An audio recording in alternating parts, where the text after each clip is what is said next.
Mencari Ibrahnya, siaran Astro Oasis, semi-dokumentari bersama beberapa NGO membantu mengembalikan episod kehidupan baru kepada mangsa-mangsa kemalangan, bencana alam serta ujian dan dugaan yang diturunkan Allah SWT.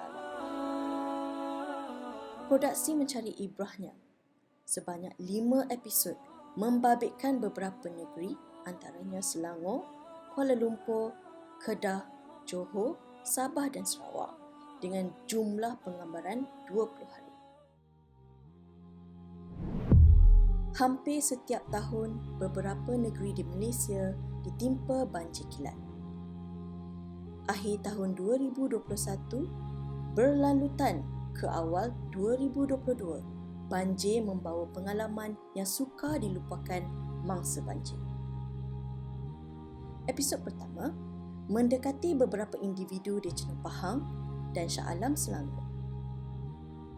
Kerjasama daripada mangsa berkongsi foto dan visual menguatkan perjalanan cerita individu yang ditemui. Mendekati dua insan berhati emas yang menempuh pelbagai ujian dan dugaan, namun ia sama sekali tidak melumpuhkan semangat juang mereka dalam menjalankan kerja kebajikan dan kemanusiaan. Okay, you apa masuk? Masuk semua? Okay. Mereka mempunyai cara tersendiri dalam menyantuni mereka yang serba kekurangan kerana diberi peluang kedua untuk meneruskan warna-warna kehidupan.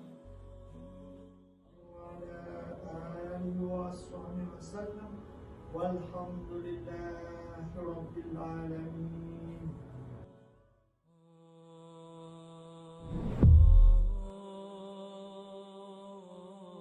Kisah perjalanan dan pengalaman menyayat hati keluarga mangsa bahana COVID-19 di Johor dan di Kedah dan mengharungi peristiwa hitam yang menimpa orang tersayang sehingga kehilangan ahli keluarga buat selamanya.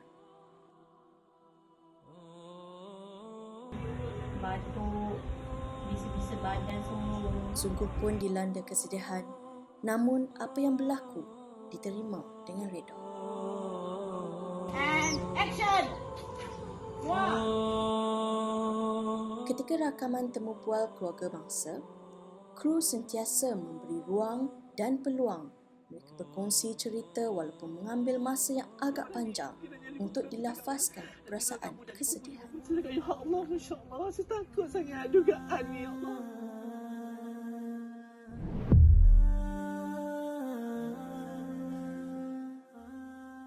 Dua insan bergelar ibu yang tabah dan cekal dalam menerima qada dan qadar atas kehilangan insan yang tersayang.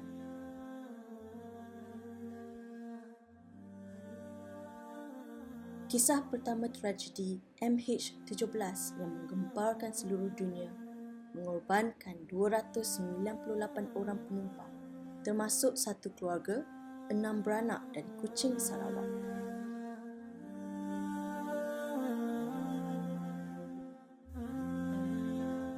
Manakala kisah kedua, tragedi rompakan yang mengorbankan nyawa anak tersayang yang berlaku di Banting, Selangor. Walaupun orang tersayang tiada di sisi, bekalan saham akhirat terus dibekalkan ibu arwah yang terbabit. Beberapa perancangan produksi perlu diubah berikutan mereka yang patut ditemu ramahkan tidak dapat bekerjasama berikutan masalah kesihatan.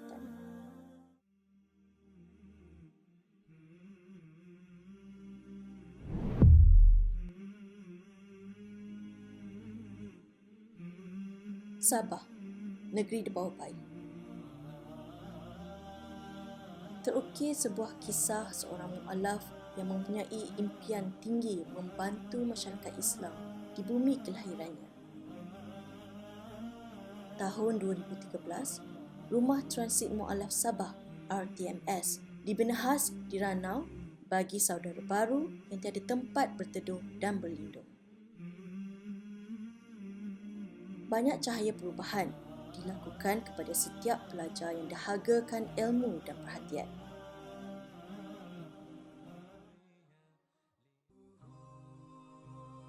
Untuk menghasilkan sesebuah program, beberapa perkara perlu dirancang dengan kemas dan teliti oleh unit produksi maupun unit teknikal. Ready Apa sebenarnya untuk akak ni? 3, 2. Saban tahun menjelang bulan Disember, Ketika di lokasi dan rakaman perkamaran, kru terbabit juga individu yang ditemui perlu mengikut SOP yang ditetapkan. Sungguh pun berdepan dengan beberapa cabaran kerana keadaan COVID-19 masih tinggi ketika itu. Namun, dengan izin Allah Subhanahu Wa Taala, segalanya dipermudahkan. Ribuan terima kasih kepada semua pihak yang membantu menjayakan program ini. Setiap apa yang berlaku mempunyai ibrahnya tersendiri.